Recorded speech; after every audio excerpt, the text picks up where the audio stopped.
Hello students, how are you? I hope all of you are fine. Student, today we are going to discuss a new topic of class 11 physics, that is distance.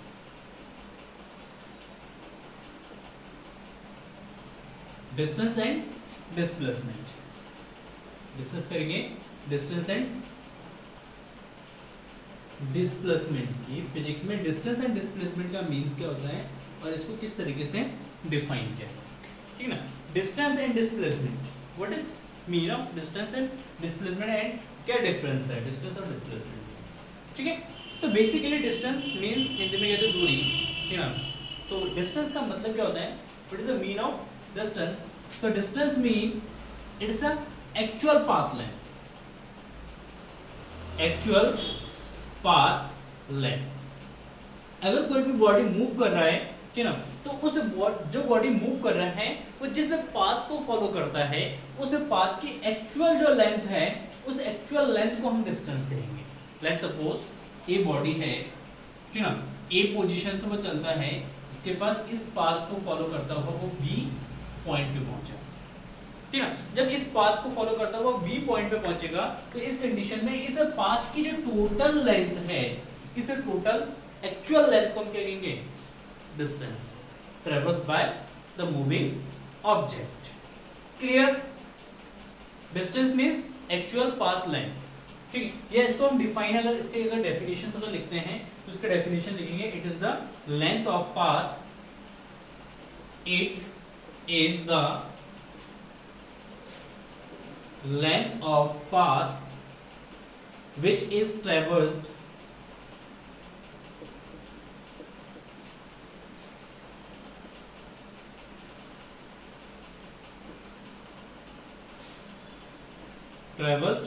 by the moving object, by the moving object.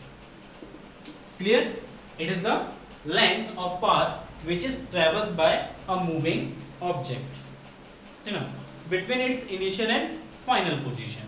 ये मान लेते हैं इसका initial position, ये इसका final position है।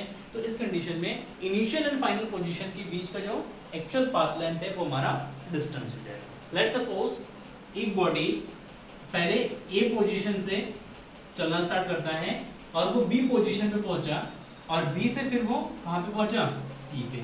Then the actual path length of this path is equal to AB।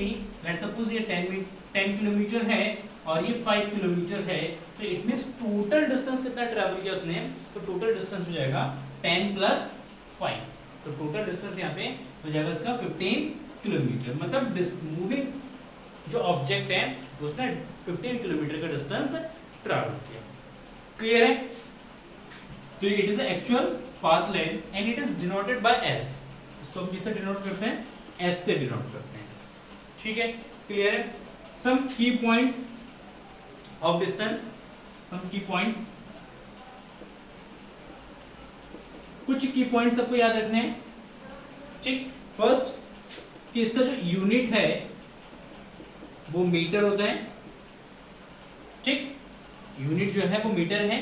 Metre के अलावा मतलब ऐसा यूनिट है मीटर, इसको हम सेंटीमीटर में भी मेजर कर सकते हैं, मिलीमीटर में मेजर कर सकते हैं, किलोमीटर में मेजर कर सकते हैं। लेकिन जब ऐसे सिस्टम की अगर बात करेंगे तो ऐसे सिस्टम में डिस्टेंस का जो यूनिट होता है वो मीटर होता है। Second, it is a scalar quantity, scalar quantity,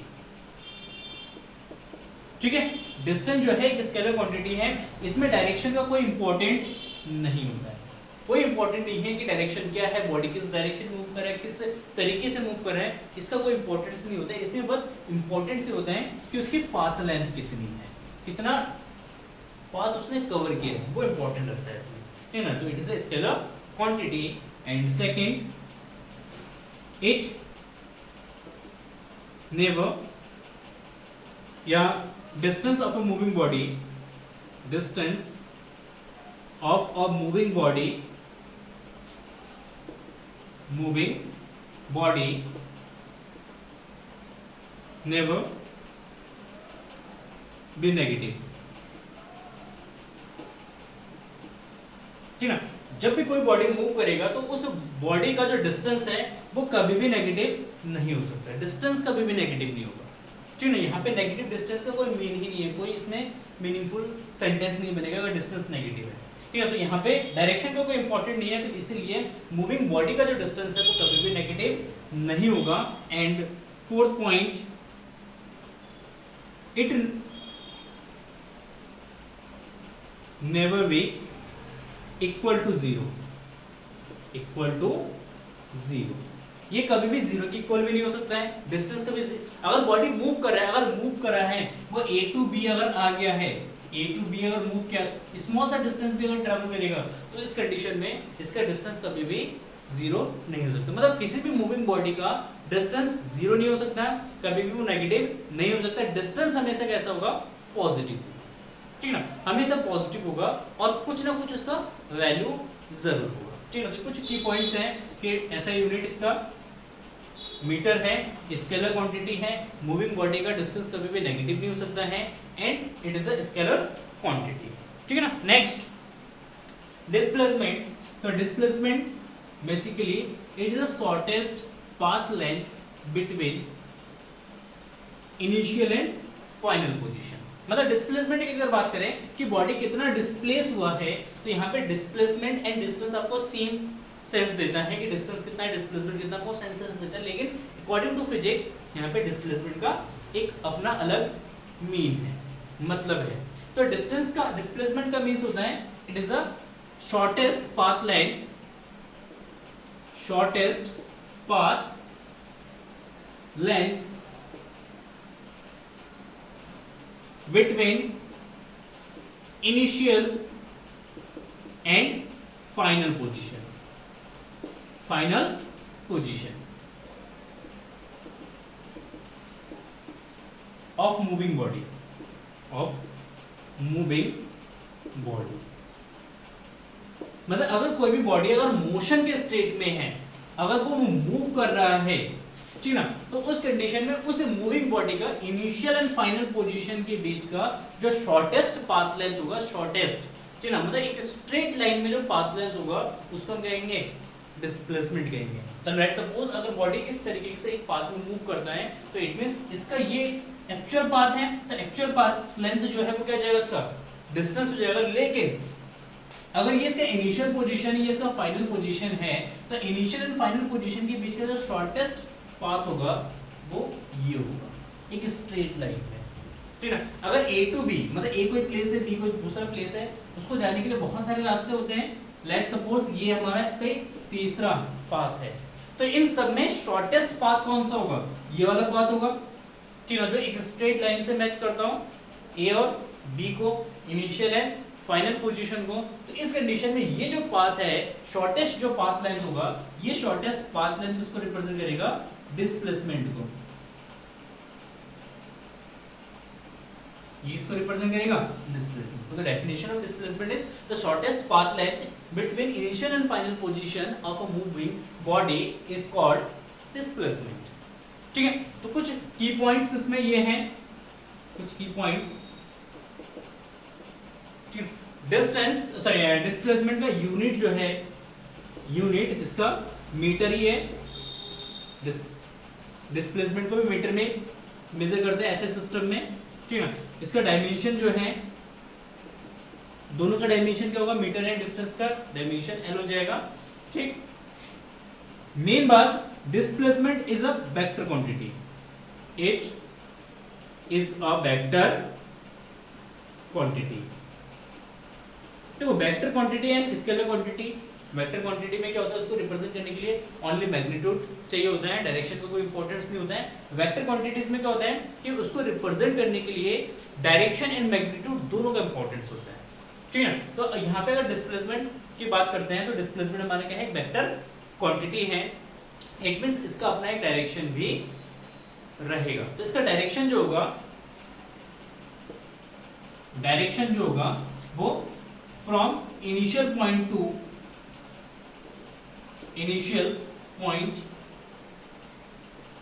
to final point, इसका जो डायरेक्शन होगा वो इनिशियल पॉइंट से फाइनल पॉइंट की तरफ होगा, या हम कह सकते हैं इन the direction of moving body, in the direction of moving body, moving body, ठीक है, इन the direction of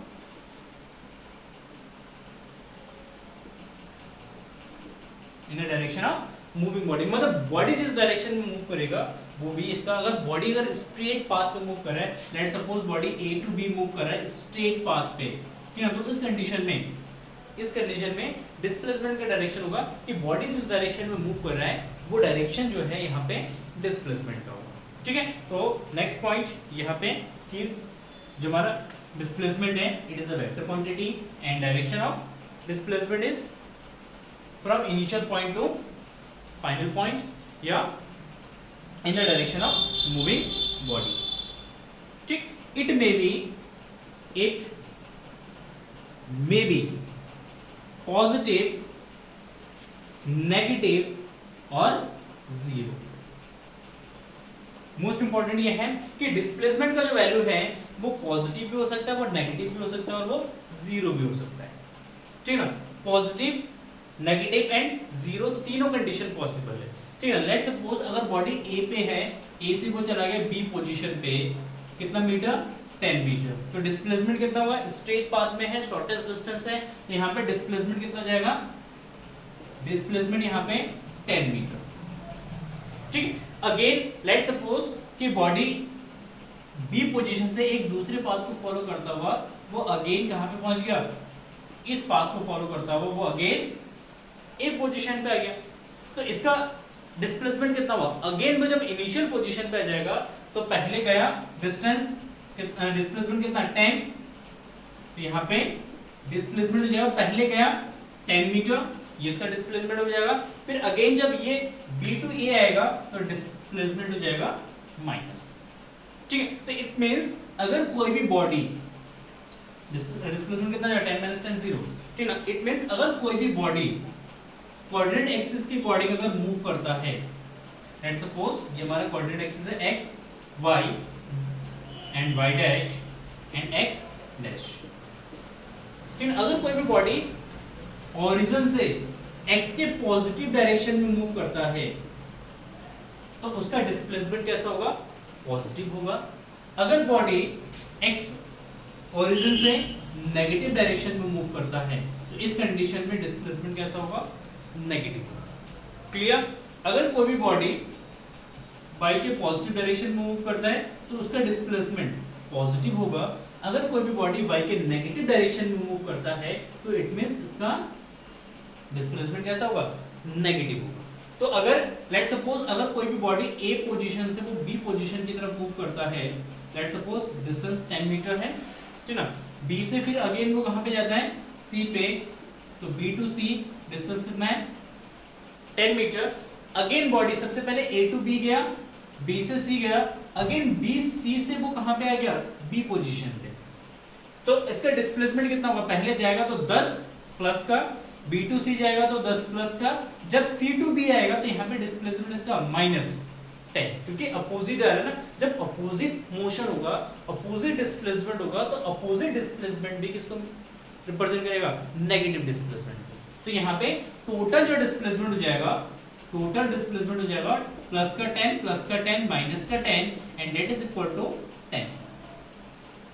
is it clear. Distance कितना हुआ यहाँ पे, अगर डिस्टेंस की बात करेंगे तो डिस्टेंस यहाँ पे हो जाएगा 10 + 10 और यहाँ से आया फिर 10 तो +10 that is equal to 30 metre. मतलब बॉडी का डिस्प्लेसमेंट है 10 मीटर एंड बॉडी ने डिस्टेंस, जो हमारा मूविंग बॉडी है उसने डिस्टेंस ट्रैवल किया 30 मीटर, ठीक है। तो 30 मीटर डिस्टेंस हो जाएगा, 10 मीटर उसका डिस्प्लेसमेंट हो जाएगा। इज इट क्लियर, क्लियर है। तो डिस्टेंस जो है कभी भी नेगेटिव नहीं हो सकता है, उसमें डायरेक्शन का कोई इंपॉर्टेंट नहीं है, तो इसलिए नेगेटिव वैल्यू कभी भी शो नहीं करेगा, वो हमेशा पॉजिटिव वैल्यू को शो करेगा। 10 इधर गया, 10 इधर गया, 10 वापस आया, तो टोटल कितना 30 मीटर डिस्टेंस, 30 मीटर उसने कवर किया है, ठीक है ना। डिस्प्लेसमेंट की बात करेंगे तो इसका इनिशियल पॉइंट ये हो गया, ये फाइनल पॉइंट हो गया, तो इनिशियल एंड फाइनल पॉइंट के बीच का जो शॉर्टेस्ट डिस्टेंस है वो हमारा क्या जाएगा, डिस्प्लेसमेंट हो जाएगा, ठीक है ना। अगर बॉडी इस डायरेक्शन में मूव करता है, इस डायरेक्शन में मूव करता है, डिस्प्लेसमेंट पॉजिटिव। बॉडी अगर उसके अपोजिट डायरेक्शन में मूव करता है तो उसका डिस्प्लेसमेंट नेगेटिव होगा। क्लियर? तो ये it may be negative, positive and zero, ठीक है। एंड वैल्यू ऑफ डिस्टेंस और we can say magnitude of displacement always less than और equal to distance. Displacement of a moving body,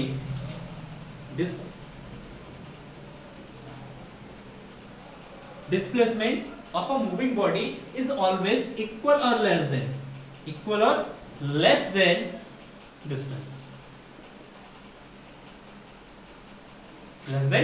मतलब displacement जो है कभी भी डिस्टेंस से ग्रेटर नहीं हो सकता है, वो हमेशा डिस्टेंस से क्या होगा, या तो उसके इक्वल होगा या उससे लेस होगा। लेट्स सपोज ये हमारा एक पाथ है, एक moving body A to B move करता है यहाँ पे 4 मीटर, ठीक, और यहाँ पे फिर बी टू से सी आता है परपेंडिकुलर सी पोजीशन पे, ठीक, और यहाँ पे आता है 3 मीटर। तो इसका डिस्टेंस कितना होगा? The distance is equal to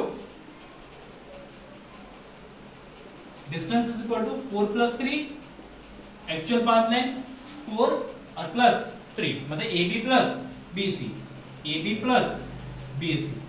तो AB प्लस BC इसका डिस्टेंस होगा, एक्चुअल पाथ लेंथ है, and that is equal to 4 + 3 is equal to 7। Clear ना? 4 + 3 इज इक्वल टू 7। तो 7 मीटर जो है इसका डिस्टेंस हो गया, मतलब बॉडी ने 7 मीटर डिस्टेंस ट्रैवल किया। Now what is the displacement? Displacement कितना है? तो displacement is the shortest path length between initial and final position. तो ये हमारा इनिशियल पॉइंट है, ये हमारा फाइनल पॉइंट है, तो इन दोनों का जो डिस्प्लेसमेंट होगा वो कितना होगा, ठीक है। तो ये होगा इसका displacement x, then x is equal to root of 4 का स्क्वायर प्लस 3 का square and solve it is 5। तो इसका जो डिस्प्लेसमेंट है वो कितना है? 5 मीटर। डिस्टेंस कितना है? 7 मीटर। तो यहाँ पे आप ऑब्जर्व कर सकते हैं कि डिस्प्लेसमेंट जो है वो डिस्टेंस से लेस है। क्लियर? डिस्प्लेसमेंट डिस्टेंस से क्या है? लेस है। कभी भी इसके इक्वल नहीं हो सकता। कब हो सकता है इक्वल? कब हो सकता है? लेट्स सपोज अगर body A to B move करता है, A to B, let's suppose ये 10 मीटर डिस्टेंस ट्रेवल किया, ठीक है, फिर B टू C गया, वो सेम स्ट्रेट पाथ पे, तो यहाँ पे भी ये 10 मीटर डिस्टेंस ट्रैवल किया, ठीक। तो इस कंडीशन में ये इसका फाइनल पॉइंट हो गया, इसका इनिशियल पॉइंट हो गया, तो इस कंडीशन में डिस्टेंस या डिस्प्लेसमेंट जो है वो इक्वल होगा किसके? डिस्टेंस के, क्योंकि सेम स्ट्रेट पाथ पे है। और इस कंडीशन में इसका डिस्टेंस एंड डिस्प्लेसमेंट कितना होगा? 10 + 10 that is equal to 20 metre, ठीक है। तो या तो इसके इक्वल होगा डिस्प्लेसमेंट डिस्टेंस के इक्वल होगा, या उससे लेस होगा, कभी भी उससे ग्रेटर नहीं हो सकता है। क्लियर? तो ये सम देयर आर सम की पॉइंट्स ऑफ डिस्प्लेसमेंट, तो इसको आपको ध्यान रखना है। क्लियर है? Note down. Now take some examples जिसमें हमें distance and time distance and displacement find out करना है, ठीक है। लेट्स सपोज कि एक फर्स्ट एग्जांपल्स है कि एक बॉडी एक कोऑर्डिनेट एक्सिस में या एक स्ट्रेट लाइन में मूव कर रहा है। ये 0, 10, 20, 30, 40, माइनस का 10, माइनस का 30। लेट्स सपोज एक बॉडी O से मूव करना स्टार्ट करता है और वो सबसे पहले जाता है B पोजीशन पे, A पोजीशन पे, A से फिर वो मूव करता है B पोजीशन में, ठीक है। B से फिर वो मूव करता है C पोजीशन में। पहले A2 को B, B2 फिर वो कहाँ था? C पे। तो what is the displacement and distance? So in this case distance is equal to देखो पहले वो O से मूव करना स्टार्ट किया, मतलब इनिशियल पॉइंट से मूव करना स्टार्ट किया, कहाँ पे गया? B पे। कितना डिस्टेंस ट्रैवल किया? 20। फिर A टू B गया, तो यहाँ पे हम डिस्टेंस दिखा सकते हैं OA plus AB plus BC then OA is equal to what?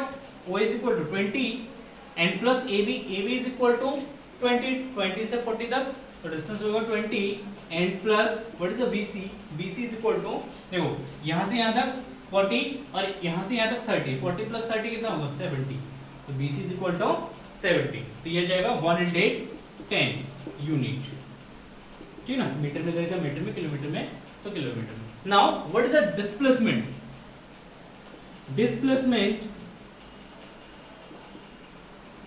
तो displacement it is a shortest path length between initial and final point. तो let's suppose it is a initial point and it is a final point, ये हमारा initial point है, ये हमारा final point है, सी final point है। तो initial and final point के बीच का डिस्टेंस जो है, शॉर्टेस्ट जो डिस्टेंस है, ये हमारा क्या होगा, डिस्प्लेसमेंट होगा, ठीक ना।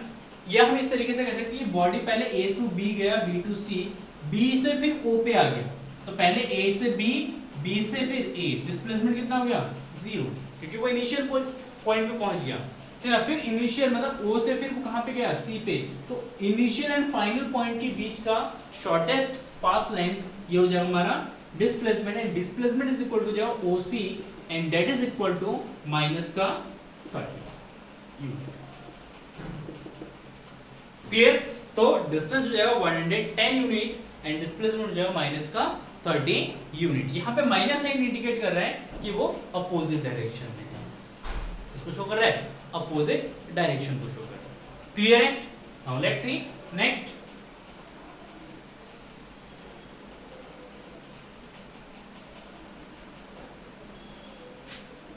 लेट्स सी एक बॉडी जो है एक सर्कुलर पाथ पे मूव करता है और अपना एक हाफ रोटेशन कंप्लीट करता है, यहाँ पे ये अपना एक हाफ रोटेशन कंप्लीट कर रहा है। Let's suppose the radius of this circle is equal to 7 metre. एक बॉडी, ठीक है, सेमी सर्कुलर पाथ पे मूव कर रहा है, ठीक है ना, और अपना एक हाफ रोटेशन यहाँ पे कंप्लीट कर रहा है, ठीक है ना। तो let's suppose the radius of circle equal to 7 metre, then find the distance and displacement. तो let's see A is the initial point and B is the final point, ठीक। तो यहाँ पे इस कंडीशन में डिस्टेंस कितना होगा, डिस्टेंस किस पाथ को फॉलो किया, इस पाथ को फॉलो किया, सेमी सर्कुलर पाथ को फॉलो किया इसने, ठीक है। तो distance means it is actual path length, actual path length मतलब जिस पाथ को वो फॉलो कर रहा है उस पाथ का एक्चुअल लेंथ।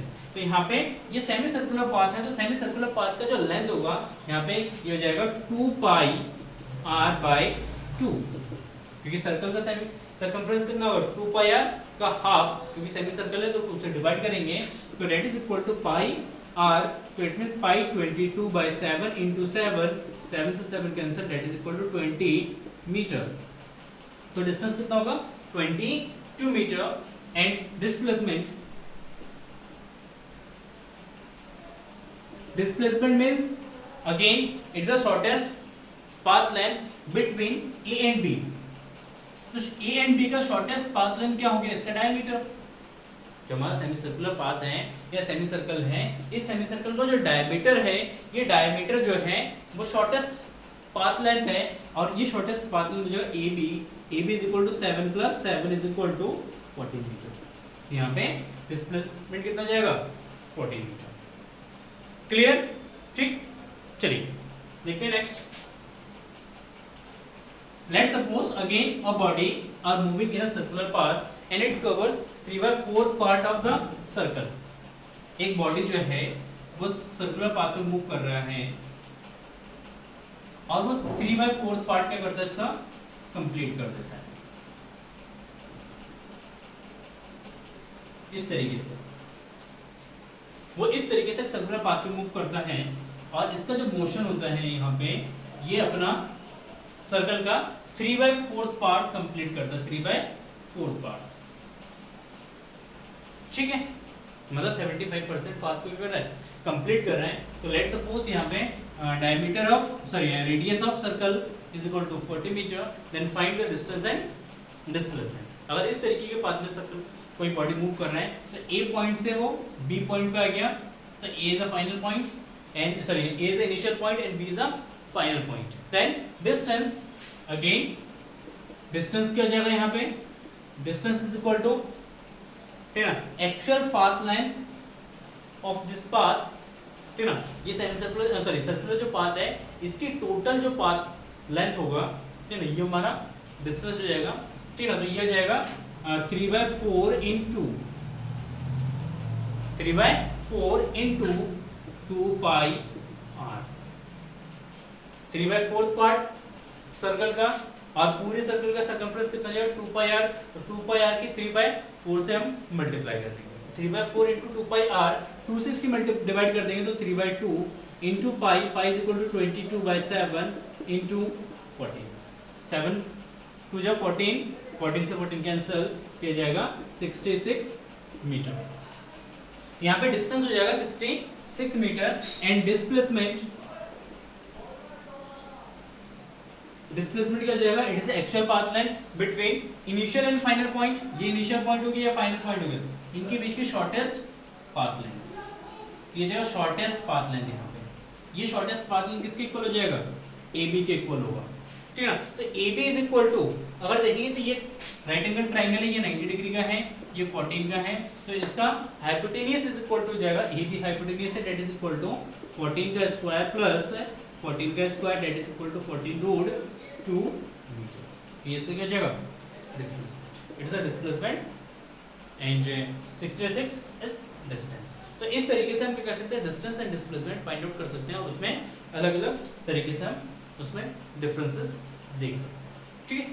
क्लियर है? तो आई होप सारे टॉपिक्स आपके क्लियर हो गए होंगे, ठीक है ना। फिर भी अगर कोई डाउट है तो आप कमेंट सेक्शन में पूछ सकते हैं। Thank you for watching this video and have a nice day, bye bye.